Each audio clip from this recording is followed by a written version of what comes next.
your brother, don't be shy. Because you cannot believe your eyes. Having a backlog of 80 songs in your head, is that the equivalent of dementia?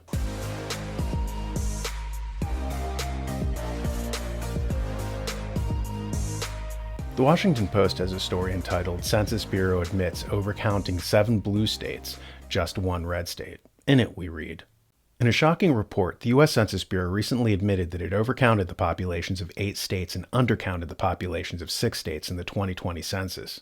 All but one of the states overcounted is a blue state, and all but one of the undercounted states is red. Those costly errors will distort congressional representation in the Electoral College. It means that when the Census Bureau reapportioned the House of Representatives, Florida was cheated out of 2 additional seats that it should have gotten. Texas missed out on another seat. Minnesota and Rhode Island each kept a representative they shouldn't have. And Colorado was awarded a new member of the House it didn't deserve. These harmful errors also mean billions in federal funds will be misallocated. Funding for many federal programs is distributed to the states based on population. Overcounted states will now receive a larger share of federal funds than they are entitled to, at the expense of the undercounted states. So there's not just political power in question, but money as well in miscounting the populations in states. They got more federal funds than they deserve, which could be abused any number of ways. The irony in miscounting of blue states? These are the very states that, if you cross-reference other books and articles, are the ones who have been hemorrhaging population for decades. The states that saw the biggest percentage of declines were New York, Illinois, Hawaii, and California, and those losses were driven by people moving away, according to Pew. The thing about this is that we've known for decades that the North has been losing population, like in the Midwest. Demographers have been talking about for years how people have been fleeing to the South into red states. The largest population growth in the country has been in the South for decades. And not just from Northerners looking for jobs in the South or retirees in search of warmer weather, but even African Americans have been ditching the North in vast numbers and moving back south, as documented in articles like The New Great Migration, Black Americans Return to the South, or the Christian Science Monitor's article, Why African Americans Are Moving Back to the South. Long story short, 3/4 of all population growth is happening in the South. And if you look at a political map of the country, it's all happening in red states. So logically, red states should be seeing growing power in the Electoral College. But thanks to fraudulent census takers, the power shift can be halted.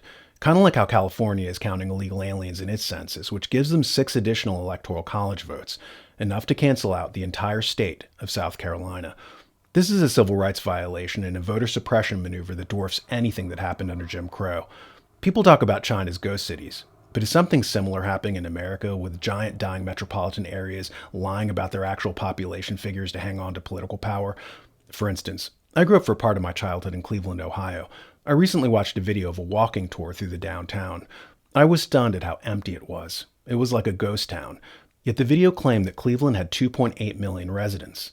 Yet when you cross-reference the official sources, Cleveland's population has fallen to a mere 388,331 residents. So why are they lying and telling people it's 2.8 million? Answer: money and political power.